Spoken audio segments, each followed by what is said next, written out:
I see hot air rising. Let's burn through that. My name's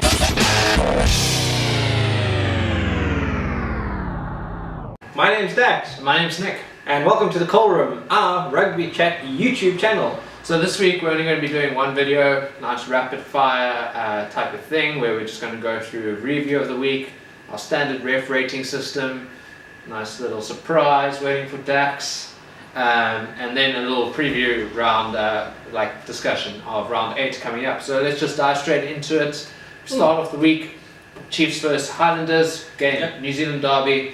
They're not disappointing, really good running rugby. Damon McKenzie was back at fly half, but he actually he had his better games at fly half. No, I honestly disagree. I thought he was. It's not the position for him, to be honest. Yeah. I think there was a charge down kick that he had that led to a Highlanders try. I don't think his decision making in that position is what you need for a fly half.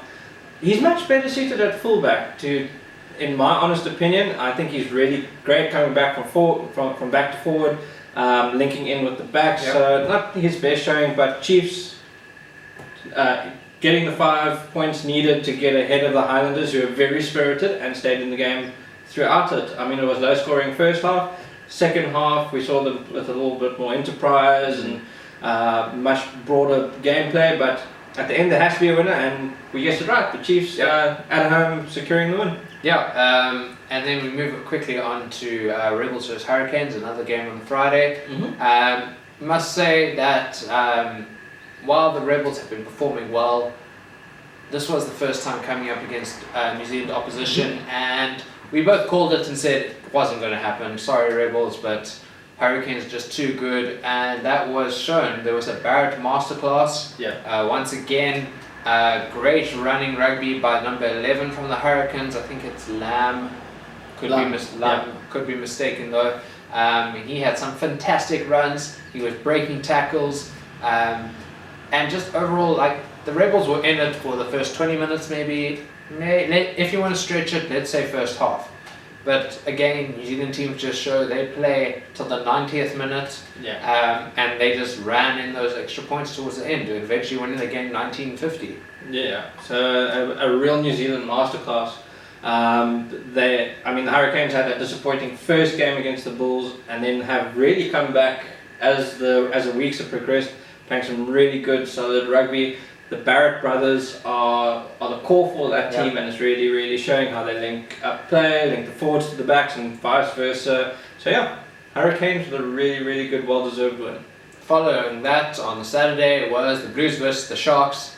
Now, we've been saying week in and week out, Sharks, if you use your back line, you might have a chance of winning. What happens?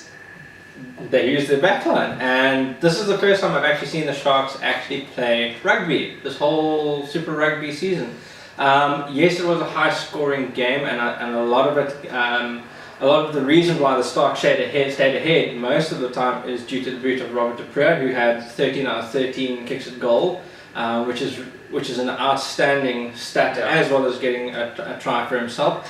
But the only reason why the Sharks won this one is because of those decisions to take the points on offer while they were in the 22. Yeah, it's a trend. It's a trend this season that when you have a very kickable goal, rather let's go for the touch and try and get the try, and it doesn't always work out that way.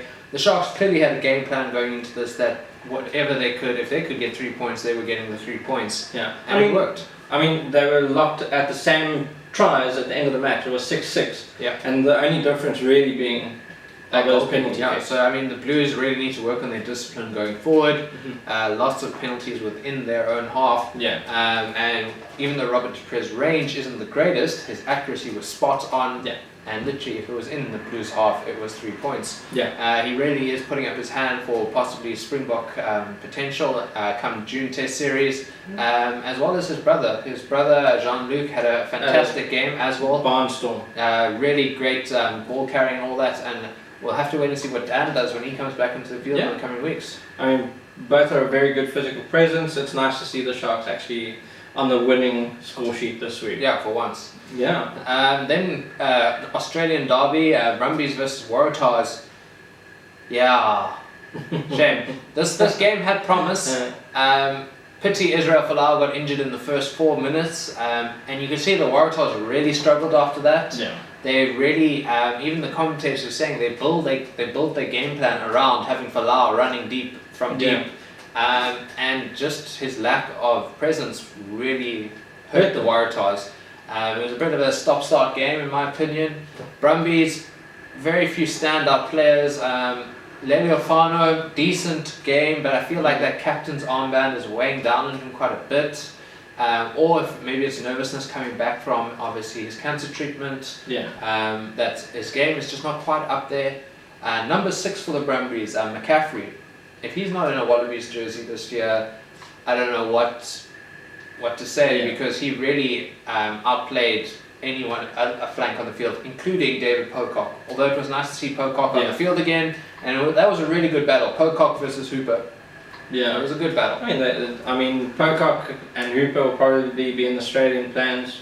Pocock has been there maybe for the veteran role, but it's good to see young blood actually contesting against both those two giants of Australian rugby and actually putting his hand up. So it's good to see where this leads. But again, a very humdrum Aussie derby. I mean, it was low scoring. Final score 17-24 to the Waratahs' favour, but not much in it. Yeah, I think it really came down to a lack of discipline really from the Brumbies, and also they kicking wasn't the greatest when they could.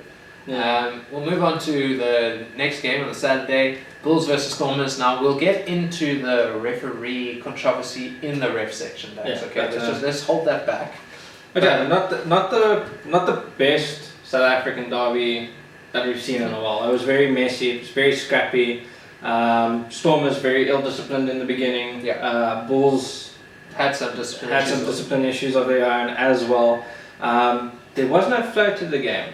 It was I very. struggled to find it. Yeah, I agree with you. I mean, it was a frustrating game to watch for both of us. I mean, I aired my frustrations very vocally while the game was going on.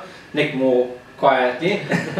But it was a disappointing game overall, and we'll get to the bigger disappointment later on. But I have to say though that it was nice to see the Bulls actually fronting up a bit.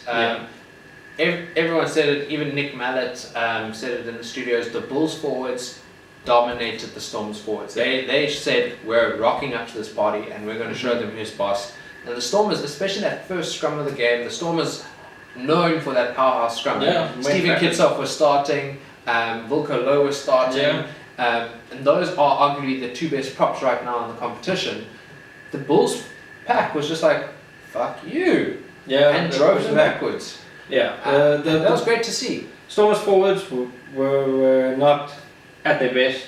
Unfortunately, you saw that they weren't at their best at all. Stormers hurting without Duvernaka at the base of the rucks and mauls. Phillips was very. He was a bit slow, but straight to the breakdown. Very scatterbrained. I mean, he kicked a bit too much possession away. Good to see Dialendi have a good game as well. Pity about the card, but Willems also neither here nor there. Like, was the general in the two big wins against the Blues and Reds. I think not so much this week. Nick Mallett really summed it up well in terms of the battle of the fly-offs. You had Pollard at the Bulls and Willems at the Stormers, and it was really, I think I might be misquoting him here, but he literally was like, you could really see the difference of the one that's been there, done that, and the one that's trying to get there.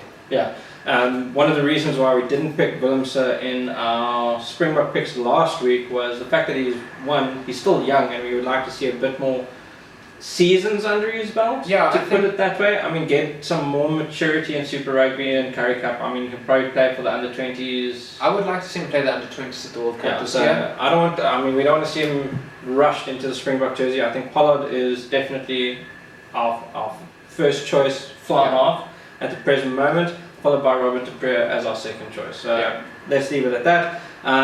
Bulls at the end got on the winning side this week, 33-23. I mean, it was a home game. You kind of expect the Bulls to have won that game. At the end of the day, the result went the best way possible, in my opinion. But I think there are some things that both teams need to work on going forward. Discipline is one. Yes. Then we move on to the Sunday game in South Africa, a new experience for us. Thankfully, no clash with Formula 1 this weekend.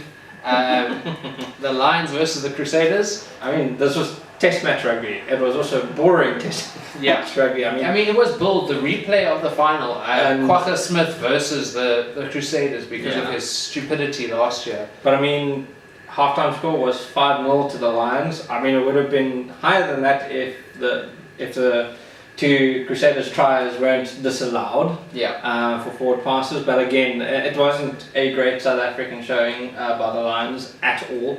I mean, the Crusaders weren't that great either. No, I think the Crusaders are missing a general in the back line. And the Lions, I don't know what's happened to them lately. Maybe it's the lack of Whiteley being there consistently, like motivation, stuff like that. I feel like there is no motivation in that team. Yankees was woeful again. Andries Kutsia was a conversion that could have been vital in this game. Yeah, Andries Kutsia was woeful. Judge, stand-up performer, but his size has proven to be a little bit of an issue this week, where he was bounced off a few. He had a few good tackles. I'm not going to put that against him, but he did get bounced off a few this week, which is a bit worrying considering he's our first choice left winger. But again, it's experience. It's experience. He'll get there. But again, not a great line showing. Not much really we can talk about it other than that the Crusaders deserve the win. Yeah. Quickly, referee ratings. Yeah, so let's start with Friday. Glenn Jackson in the Chiefs Highlanders game. I thought he actually controlled the game pretty well. I didn't see anything here nor there that was like a 50-50 call. Controlled the game well. Was very good at his calls and very good at explanations. I'm pretty certain that we can safely give him an 8 out of 10 for that game. I'm going to argue that for the next 3 refs we can give them the same score. No, Agnes Gardner, Nick Bryant, all three. And Paul Williams. And Paul Williams, they all had really, really great games. All controlled the games very, very well. I don't think we can fault them actually. I think 8 out of 10 is actually quite reasonable for all of them. The main reason why we're going to brush through them very quickly is because of the next referee, Maurice van der Westhuizen, for the Stormers game. We're giving him 4 out of 10, and third week in a row. Well, the third time we've out of these 3 games that we've given him such a low rating, and the reason why I think let me start. Otherwise, it might seem a little hard, sore loser-ish. Well, I was going to talk about the Peter Steff incident at the try line, where he lost contact with the ball and then pulled it back. I don't know what the TMO or the ref was thinking, even though I was going, yeah, we scored the try and we deserved the try. Yes, we deserved the try at that point, but it was illegally done, and that was missed. And it was a double movement. It was missed completely. There was also the yellow card for Dialendi, which was a bit harsh. Yeah, so, I mean, I get that the Stormers at that stage of the game had repeated infringements within their 5-meter area, and after 2 or 3 infringements, the ref rightly should warn the players, and then there's a card to whatever player happens to offend next. The issue with this one was there was no warning. No. It was basically said, "Do you want to offense? Okay, cheers." Yeah, he basically said, "You want to talk to your players? There's just a few things going on right now that you need to control of. No warning." And then Dialendi unfortunately lost his balance as he went over for the counter ruck, and obviously they gave him a yellow card, which was we both thought that was a little bit harsh considering there was no warning at that point. The other yellow card incident, which was with Peter Steff du Toit in a maul situation where they deemed him to have made actual safe play. Wasn't that the call? Well, they said he made contact with the neck and head area of a player with his boots deliberately. Replay showed that Peter Steff was going forward in a maul and didn't see who was below his feet. Nick Mallett actually also made the statement. He goes, "It's that player on the grounds. He needs to make sure that he gets out of that situation. He mustn't hang around there because those incidents can happen if you're loitering around in those positions." And Nick Mallett also went further, saying there was an incident with the Bulls number 14. I don't know who was playing right wing this weekend, but anyway, Raymond Brule went in for a tackle. He got handed off straight down, and then the Bulls player ran over him with a boot to the chest. So Nick Mallett said, in that instance, if you're going to yellow card a player like Peter Steff du Toit for that type of play, then that Bulls player should have also been penalised and yellow carded for that. So the consistency wasn't there. I'm going to counter that and say the one is to the chest, The other was to the back of the head. Granted, but and still... the new emphasis on the game is to try and limit those head and neck area infringes, and I think Nick Mallet even cited the law in the game that was applied in that situation, and he did agree maybe it was interpreted a little harshly, but the law states that there should be no contact with the neck or head area, and that is what happened. I mean, the argument is that even though he didn't look down, the replay does show he first stands on the upper back of the player, and you know what, you could be wearing studs and all that, you know the difference between grass and but player. you must also understand and then he stands again, he picks up his foot and stands again on the head. But again, it's the momentum, because you must understand, if he is hitting a big body, he's not necessarily aiming to hit the guy on the head. I mean, it's not intentional. So, but anyway. But these guys are professionals at getting away with penalties. So Anyway, but Marius van der Westhuizen, in terms of other calls, I mean, we thought were ridiculous. I mean, there was breakdown calls which were like, really. There was a few forward passes that he missed as well that I saw. You know what? Marius van der Westhuizen must just become an assistant ref for the next couple of weeks and actually learn the game of rugby, to be quite honest. Yeah, then Jaco Paper, it was test rugby with a bit scrappy knock-ons here and there. Not really a flow type of match. So it's hard to go and give him an 8 out of 10, but I'll give him a 7 out of 10. Yeah, kept the flow of the game well, controlled things well. I mean, there's not much he could have done. A 7 out of 10 is a fair result for him. Okay, and so as you guys witnessed, last week we had a bet between the Bulls and Stormers game, and I won the bet because the Bulls won, and so Dax has to have a shot of Tabasco. Now I promise you that this is Tabasco and not tomato juice. So the look on my face actually bottoms up. I mean, the smell is already... Actually, my mouth is salivating to try and protect yourself. Just bring the water a little bit closer. Yeah, this is going to be nasty. Okay. And then after this, we'll do our quick fire previews for week 8 games. Okay, ready?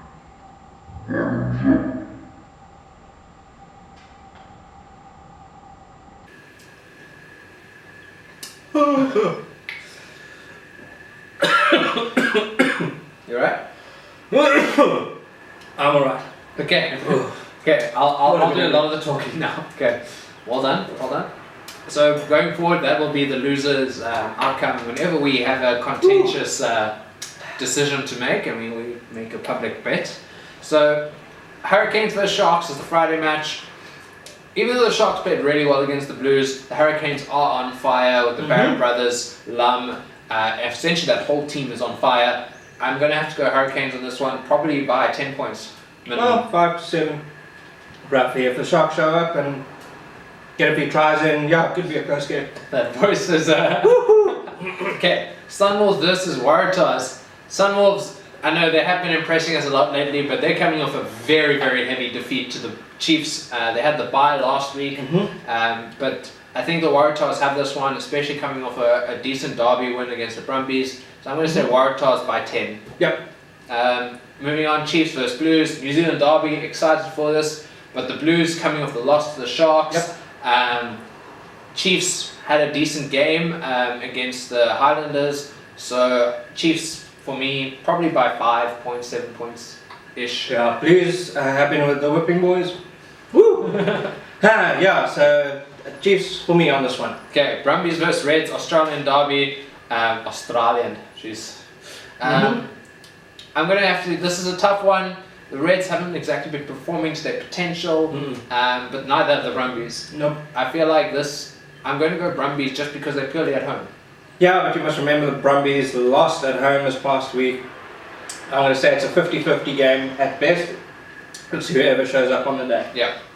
Then we got a South African derby, the Lions versus Stormers. Now the build-up to this has been quite big in recent days, mainly because it's going to be the Lions really are down and out, and they're coming back against the Stormers. So it really is one of those games that could go either way. I bet Rusty Erasmus is probably going to watch this quite keenly, especially that fly half battle. I think while Willemse was outclassed by Pollard last week, I think he can really show what he's worth against Elton. Yeah.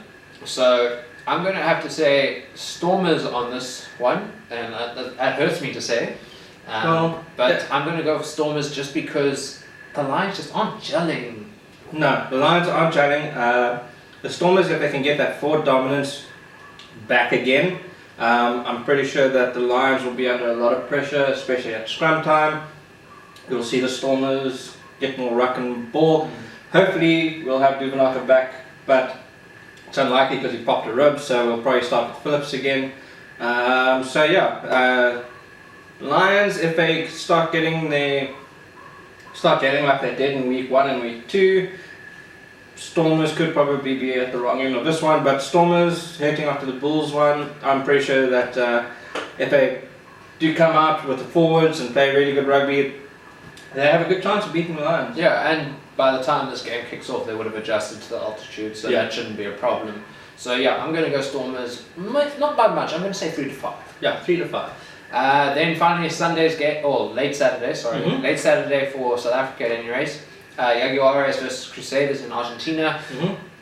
I mean, the Jaguares have had a couple surprising results at home, but again the Crusaders are coming off a solid win over the Lions. So I'm going to go for Crusaders on this one. Really, the New Zealand teams are dominant this year again. Yeah. So I think if the Jaguares win, that's a big upset. Yeah, it'll be a big upset. I think the Jaguares will probably be a bit more competitive against Australian teams, more so than the New Zealand. I don't think they're gonna give the Crusaders much of a headache at all in terms of their game style. Crusaders should get this by 10. Yeah. So yeah, that's our preview of round number 8. So hopefully you guys enjoy what you're seeing. Maybe drop us some suggestions. Do you like the one episode a week, or do you want us to continue with the 2 episodes a week? Really, we're just trying to figure out what works best for you guys and us. And also any suggestions we could do for future segments when Dax doesn't have to drink a shot of Tabasco. Yeah, that hurts, by the way. I'm still feeling it, but anyway, don't forget to hit the little bell icon over here so that we can notify you when videos go out. Yeah, and also like the video and subscribe to the channel. Thank you very much. Cheers. Cheers.